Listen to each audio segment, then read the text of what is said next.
नमस्कार, मैं हूं आपके साथ मयंक। आज 8 तारीख है। पिछले 12 घंटों के अंदर अमेरिका और ईरान के बीच क्या हालात हैं, इनको लेकर सारे अपडेट्स मैं आपको बताऊंगा। देखिए, एक बेहद अहम खबर जो कि अमेरिका से है।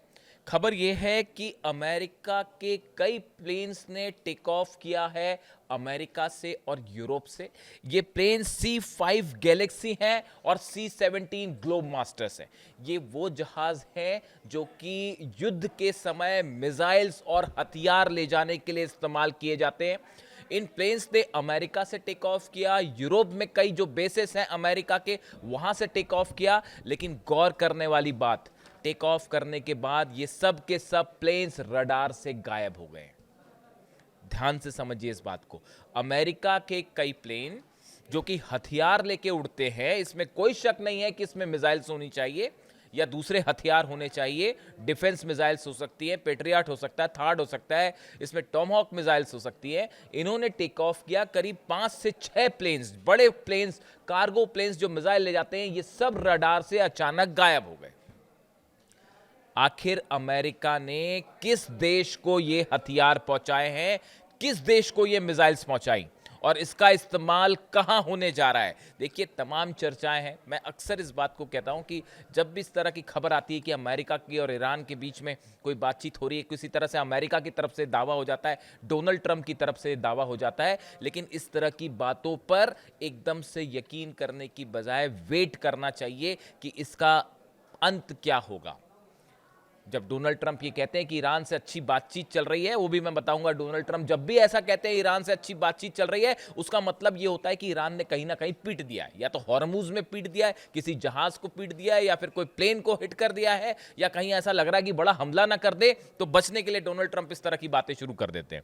अब देखिए, जो खबर है उसके मुताबिक हम वापस खबर पे आए। ये प्लेन्स गायब हुए हैं रडार से।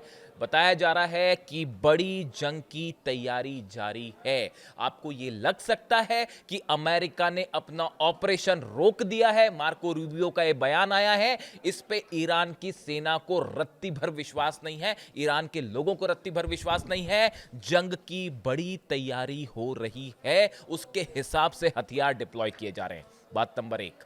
बात नंबर 2, कल एक बड़ा अहम डेवलपमेंट हुआ है। रूस ने लटाविया के ऊपर हमला किया है। इस तरह की खबरें आई कि रूस के कुछ ड्रोन्स जो हैं वो लटाविया के ऊपर आते हैं और ऑयल जो ठिकाने हैं उसके पास जाके उसमें धमाके होते हैं और वो गिर जाते हैं। उसके बाद सोशल मीडिया पे एक खबरें फैली कि क्या रूस ने लटाविया को अटैक किया है, वो भी खासकर उसके ऑयल जो ठिकाने हैं उसके ऊपर हमला किया गया, और वो भी बिल्कुल इस अंदाज में जैसे कि ईरान के ड्रोन्स हमला करते हैं। ईरान के ड्रोन्स जैसे फुजैरा को जला रहे हैं, जला दिए उन्होंने ऑयल डिपोज हाल ही में 2 या पहले भी, बिल्कुल इसी अंदाज में रूस के प्लेन्स जो ड्रोन्स हैं उनसे अटैक हुआ लटाविया पे, और बताया गया कि ऑयल डिपोज पे हमले हुए हैं। उसके बाद ये सवाल उठने लगा। पहली बात तो जैसे ये हुआ उसके बाद लटाविया नाटो कंट्री है, कई नाटो देशों से प्लेन्स ने टेक ऑफ किया लटाविया की तरफ। ये कुछ समय का टाइम था जो कि बेहद तनावपूर्ण था, और ये कहा जा रहा था कि रूस और नेटो कंट्रीज आमने सामने हैं इस मुद्दे को लेकर।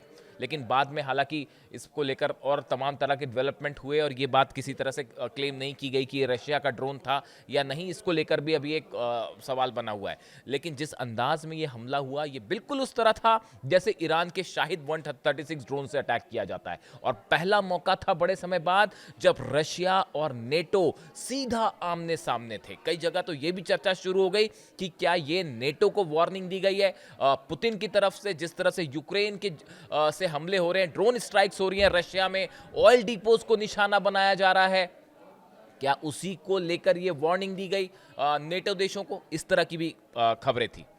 इसके अलावा देखिए, 2-3 ऐसे डेवलपमेंट हुए हैं खासकर हॉर्मुज में, जो कि इस बात का संकेत दे रहे हैं कि किसी भी तरह की शांति की कोशिश, बातचीत की कोशिश, सीज फायर की जो बातें हैं वो पूरी तरह से बेबुनियादी हैं। और हकीकत ये है कि अंदर ही अंदर जबरदस्त जंग की तैयारी चल रही है दोनों तरफ से। देखिए, पहली खबर हम आपको बताएं, ईरान का टेल टैंकर, शायद आपने ये खबर पहले सुनी होगी, कई जगह छपी भी है, हसना नाम है जिसका। ये ऑयल टैंकर ईरान का, जो कि ओमान की खाड़ी से होता हुआ हॉर्मुज से आगे बढ़ता हुआ ईरान के बंदरगाह की तरफ बढ़ रहा था। अमेरिका की तरफ से, चूंकि अमेरिका ने ब्लॉकेड कर रखा है, अमेरिका की तरफ से इस जहाज को रोकने की कोशिश की गई, जहाज नहीं रुका। तो उसके बाद अब्राहम लिंकन एयरक्राफ्ट कैरियर से एक फाइटर जेट ने टेक ऑफ किया और उसके बाद इस जहाज के ऊपर अंधाधुंध फायरिंग की गई, जिससे इस जहाज के इंजन को नुकसान पहुंचा और यह जहाज अब समंदर में फंसा हुआ है। ईरान के जहाज पर सीधा सीधा हमला था अमेरिका के फाइटर जेट से, जो कि अब्राहम लिंकन से जिसने टेक ऑफ किया था। जैसी ये खबर हमला हुआ, तुरंत ईरान को ये बात पता चली।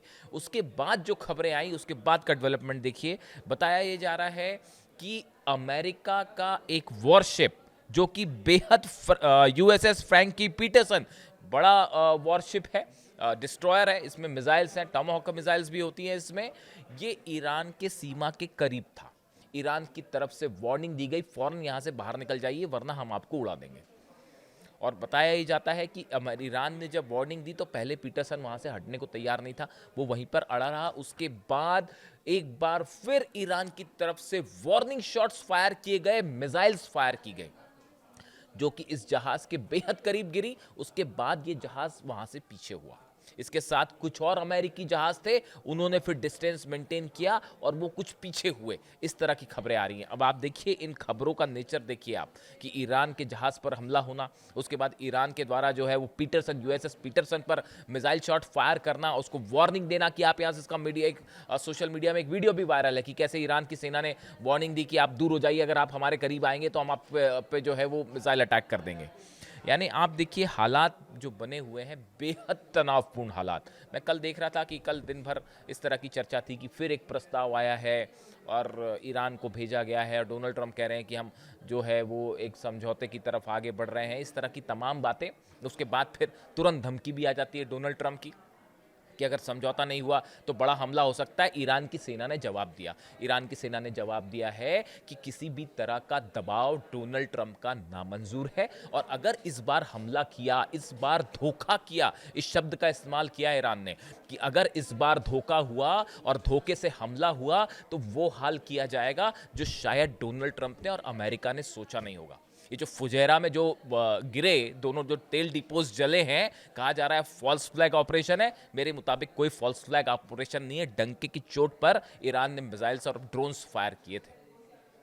और सुनिए एक बड़ी खबर, ये जो ऑपरेशन फ्रीडम क्या प्रोजेक्ट फ्रीडम चलाया था डोनाल्ड ट्रंप ने, जिसमें कहा गया था कि हॉर्मुज में अमेरिका की नौसेना जाएगी और शिप्स जो है वहाँ से एस्कॉर्ट करते हुए तेल टैंकर्स को निकालेंगे।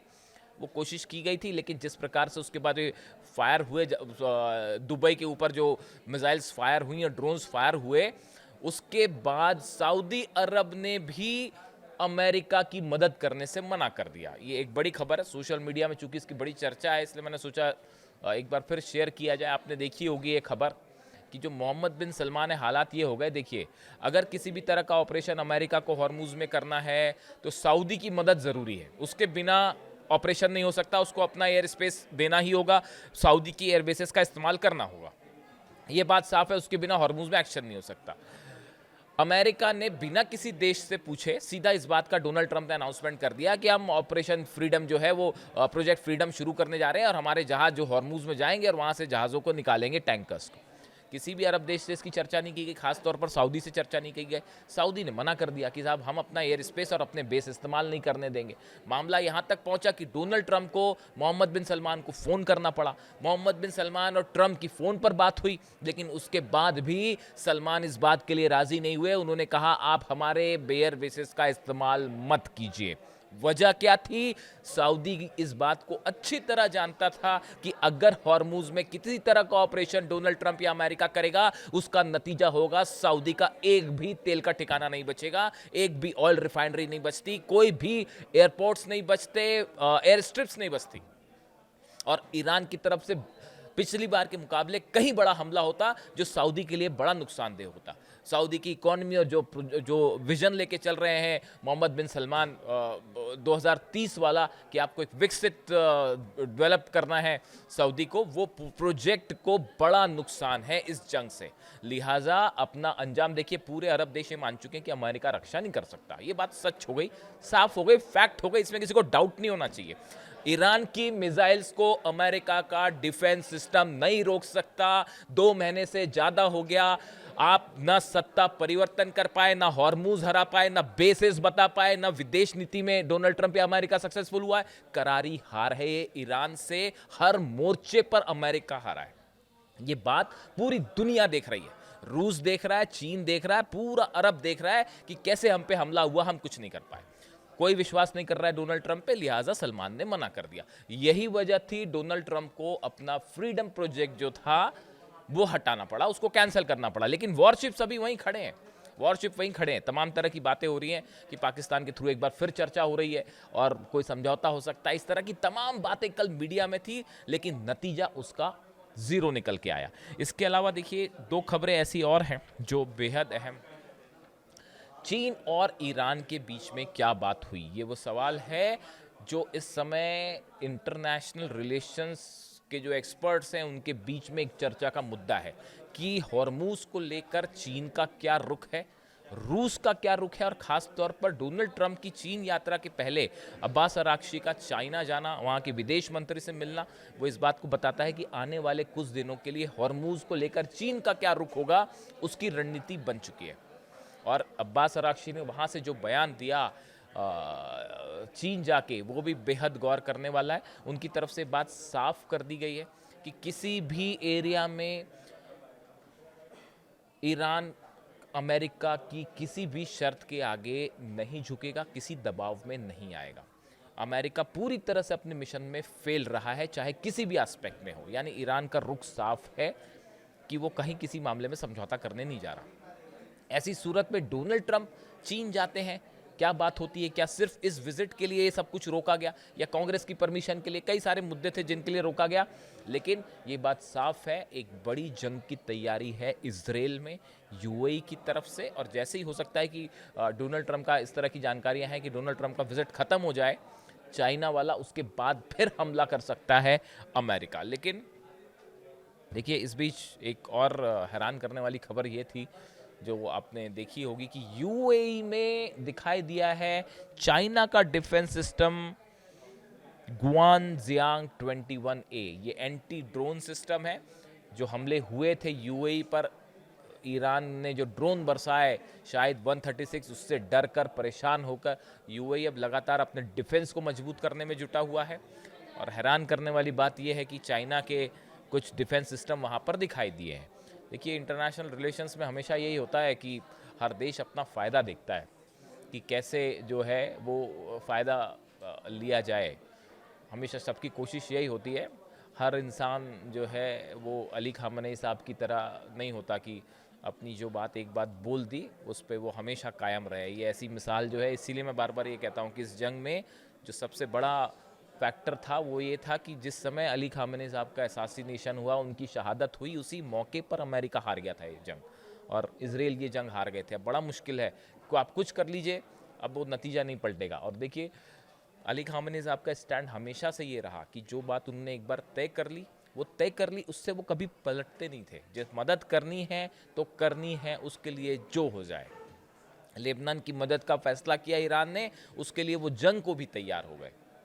तो ऐसे इंसान जो हैं वो सुप्रीम लीडर थे। ऐसे लोग मिलते नहीं हैं अब, जब खास तौर पर जब बात तेल के व्यापार की हो, तेल की हो, रेयर अर्थ मटेरियल की हो, तो अक्सर देश जो है अपना अपना फ़ायदा देखते हैं। लेकिन ऐसे लोग कम होते हैं जो अपनी ईमान के सच्चे और ज़ुबान के पक्के। इसीलिए मैंने एक बार ये कहा था। अब देखिए हालात ये हैं, बड़ी जंग की तैयारी हो रही है जो किसी भी वक्त छिड़ सकती है। शायद डोनाल्ड ट्रंप का चीन की यात्रा का इंतज़ार है, कुछ डील्स वहाँ करने का इंतज़ार है, लेकिन ये बात तय मानी जा रही है जो हथियार आ रहे हैं तेज़ी से, ईरान को घेरा जा रहा है बड़े स्तर पर एक बार फिर।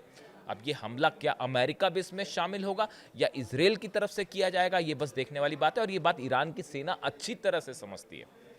ईरान के एक बड़े लीडर्स पर एक बार फिर असासिनेशन अटेम्प्ट की कोशिश हो सकती है, खास तौर पर ईरान की सेना के प्रमुख अहमद वाहिदी साहब। मैं पहली बार ये बात कह रहा हूं, एक बार फिर इस तरह की खबरें आई हैं कि ईरान के कुछ टॉप लीडर्स को असासिनेट किया जा सकता है, और उसमें सबसे पहले लिस्ट में जो नाम है अहमद वाहिदी साहब का है। क्योंकि अमेरिका इस बात को समझता है कि जब तक ईरान की सेना, लेकिन उससे क्या फर्क पड़ेगा, आप एक लीडर को अगर आप शहीद होगा, दूसरा लीडर आ जाएगा उसकी जगह। यही तो पिछले 2 महीने का जो है इतिहास यही कह रहा है। ऐसे हालात में जबरदस्त तनाव है, खासकर हार्मूज पे। जो भी नई खबर आएगी, नया डेवलपमेंट होगा, आप तक पहुंचाऊंगा। Thank you so much.